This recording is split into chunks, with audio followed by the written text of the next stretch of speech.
الحمدللہ وکفا والصلاة والسلام علی سید الانبیاء والمرسلین۔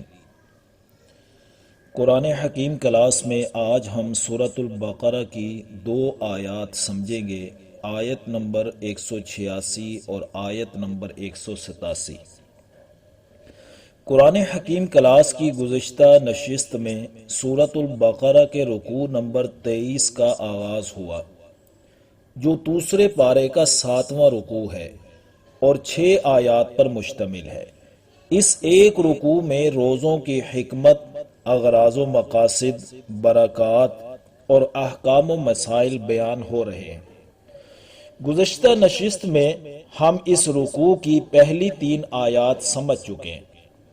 ان 3 آیات کو سمجھ لینے کے بعد جو خلاصہ ہمارے سامنے آیا تھا وہ یہ تھا کہ ماہ رمضان کی 2 اہم عبادات ہیں، ایک روزے اور دوسرا نماز تراویح میں قرآن مجید کا سننا، یعنی قرآن حکیم کو سن کر اللہ کی طرف سے نازل کردہ رہنمائی یعنی قوانین، احکام حاصل کیجئے اور روزہ رکھ کر اس رہنمائی پر عمل پیرا ہونے کی قوت حاصل کیجئے۔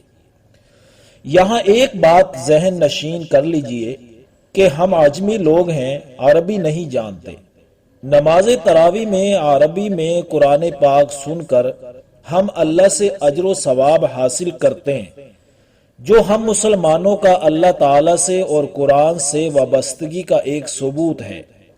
لیکن یاد رہے، اس طرح ہم ثواب تو حاصل کر لیتے ہیں لیکن رہنمائی حاصل نہیں کر پاتے۔ اس لیے ہمیں کوشش کرنی چاہیے کہ رمضان میں قرآن حکیم کی قرات سننے کے ساتھ ساتھ اردو ترجمہ سننے کا بھی اہتمام کریں، تاکہ ہمیں قرآن سے رہنمائی حاصل ہو اور روزوں سے قوت حاصل کر کے ہم اس قرآنی رہنمائی پر عمل پیرا ہو سکیں۔ اب جو آیت ہم شروع کرنے جا رہے ہیں، بظاہر یوں لگتا ہے کہ اس آیت کا رمضان کے روزوں سے اور اس مہینے میں نازل ہونے والے قرآن سے کوئی تعلق نہیں ہے، لیکن معمولی سا غور و فکر کرنے سے یہ اشکال دور ہو جائے گا۔ آیت پہ غور کریں گے اور اس کی تفسیر آپ کے سامنے آئے گی تو آپ کو معلوم ہو جائے گا کہ اس آیت کا رمضان کے روزوں سے کیا تعلق ہے۔ وَإِذَا سَأَلَكَ عِبَادِي عَنِّي، اور جب میرے بندے میرے بارے میں آپ صلی اللہ علیہ وسلم سے سوال کریں، پوچھیں، تو ان سے کہیے فَإِنِّي قَرِيب، یقیناً میں قریب ہوں، یعنی اللہ اور بندوں کے درمیان دوری نہیں ہے، قربت ہے۔ اور یہ عبادی کا لفظ جس کا معنی ہے میرے بندے، اس سے اللہ کی بندے کے ساتھ محبت چھلک نہیں رہی ہے، اور یہ بھی واضح ہو رہا ہے کہ اللہ اپنے اور اپنے بندے کے درمیان دوری نہیں چاہتے۔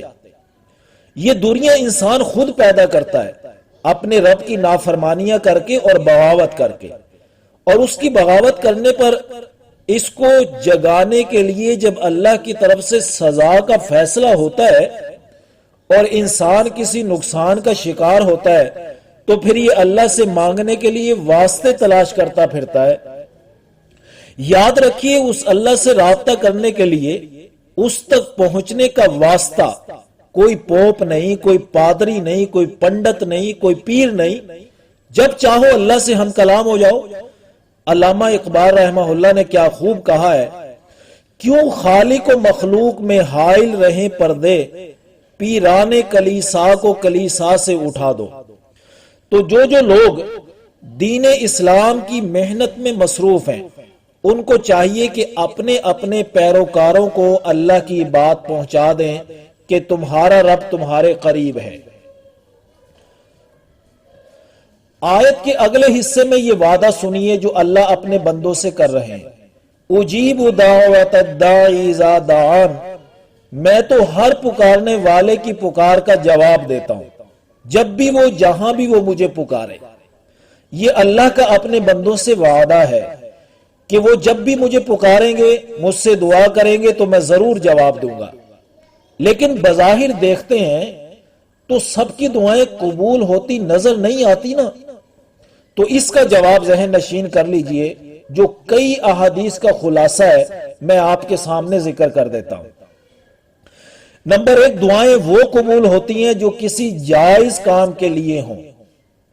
نمبر 2، بعض اوقات دعا فوراً قبول ہو جاتی ہے اور مانگی ہوئی چیز اللہ فوراً عطا کر دیتے ہیں۔ اور نمبر 3، کبھی یوں ہوتا ہے کہ مانگی ہوئی چیز فوراً تو نہیں ملتی، کسی مصلحت کی بنا پر کچھ عرصہ ملتوی کر کے پھر عطا کر دی جاتی ہے۔ نمبر 4، کبھی دنیا میں عطا نہیں کی جاتی بلکہ آخرت کے لیے ذخیرہ کر لی جاتی ہے، اور اس کے بدلے اللہ جنت کی نعمتیں اور درجات بلند کر دیتے ہیں۔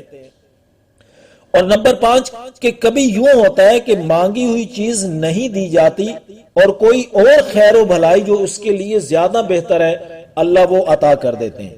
اور نمبر 6، کبھی یوں ہوتا ہے کہ کوئی برائی یا نقصان اس دعا کے بدلے اللہ دور کر دیتے ہیں۔ وہ چیز تو نہیں عطا کرتے لیکن اس کا کوئی ہونے والا نقصان، اس کے سامنے جو پیش آنے والی کوئی برائی ہے، اللہ اس کو دور فرما دیتے ہیں۔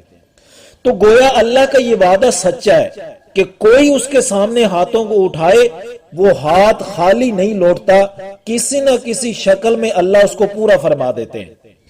تو اب آیت کا اگلا حصہ دیکھیے، فَلْيَسْتَجِيبُوا لِي وَلْيُؤْمِنُوا بِي، تو انہیں بھی چاہیے کہ وہ میرے حکم قبول کریں اور مجھ پر یقین کریں، یعنی جو احکام و قوانین میں نے نازل کیے ان کو بھی چاہیے کہ انہیں وہ قبول کریں اور ان کے مطابق زندگی گزاریں، خود کو ان کے سامنے سرنڈر کر دیں، اور میری ہستی پر یقین رکھیں، میرے حاکم و حکیم ہونے پر یقین رکھیں، اور یہ یقین رکھیں کہ اللہ تعالیٰ نے انسانی زندگی کے تمام شعبوں اور تمام گوشوں کو مد نظر رکھ کے اور تمام زاویوں اور مصلحتوں کی رعایت کرتے ہوئے قانون بنائے ہیں اور ہمیں عطا کیے ہیں، لعلہم یرشدون، تاکہ وہ نیک راہ پر رہیں۔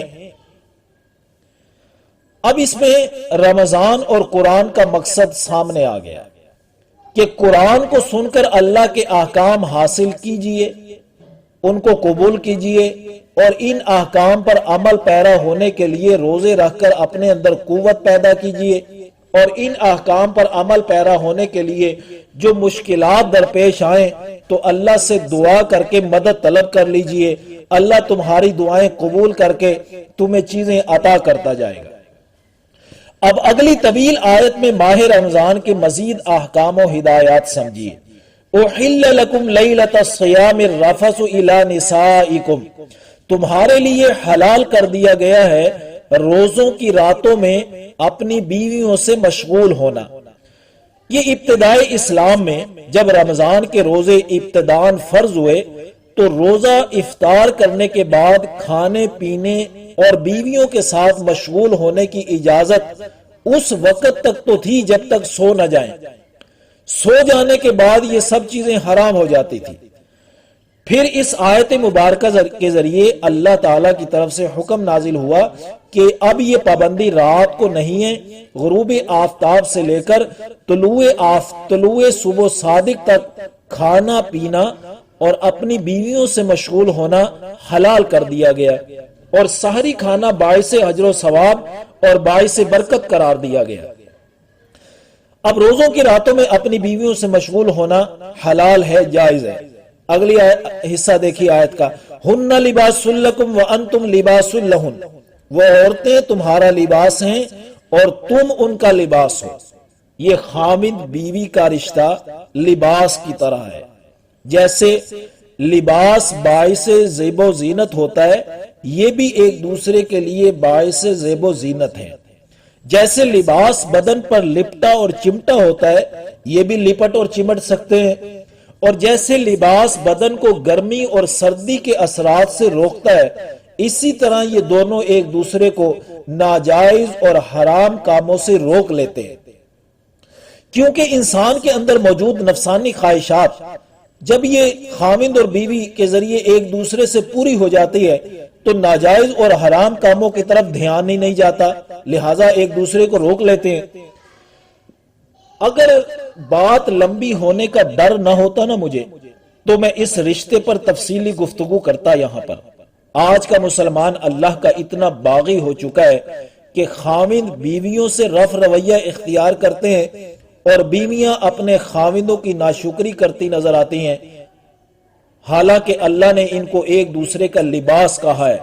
تو ہمیں اس معاملے میں ہمیشہ اللہ سے ڈرتے رہنا چاہیے، اور کل قیامت والے دن محاسبہ، اکاؤنٹیبلٹی سے انسان کو ڈرنا چاہیے۔ علم اللہ انکم کنتم تختانون انفسکم، اللہ کے علم میں کہ تم خود کے ساتھ خیانت کر رہے تھے، کہ جب شروع میں بیویوں کے ساتھ مشغول ہونا منع تھا تو روزوں کی راتوں میں تم سے یہ خیانت ہو جاتی تھی۔ فتاب علیکم، تو اس نے تم پر رجوع کیا، اللہ نے تم پر نظر رحمت کی۔ وعفا عنکم، اور تم سے درگزر کی، جو شروع میں خیانت ہو گئی تھی اس سے اللہ نے تمہیں معافی دے دی۔ اب اللہ نے نظر رحمت کرتے ہوئے آسان حکم نازل فرما دیا کہ فل آنا باشروہن، سو اب تم روزوں کی راتوں میں ان سے مباشرت کر سکتے ہو۔ وابتغوا ما کتب اللہ لکم، اور تلاش کرو جو کچھ اللہ نے تمہارے لیے لکھ دیا، یعنی مباشرت کر کے سکون بھی حاصل کرو اور اولاد بھی حاصل کرو۔ وَكُلُوا وَاشْرَبُوا، اور کھاؤ بھی اور پیو بھی۔ یہ تینوں کام رات کے کس حصے تک کر سکتے ہیں؟ دیکھیے آیت، حَتَّى يَتَبَيَّنَ لَكُمُ الْخَيْطُ الْأَبْيَضُ مِنَ الْخَيْطِ الْأَسْوَدِ مِنَ الْفَجْرِ، یہاں تک کہ تمہیں ظاہر ہو جائے فجر کی سفید دھاری سیاہ دھاری سے، یعنی طلوع فجر تک تم کھا پی سکتے ہو۔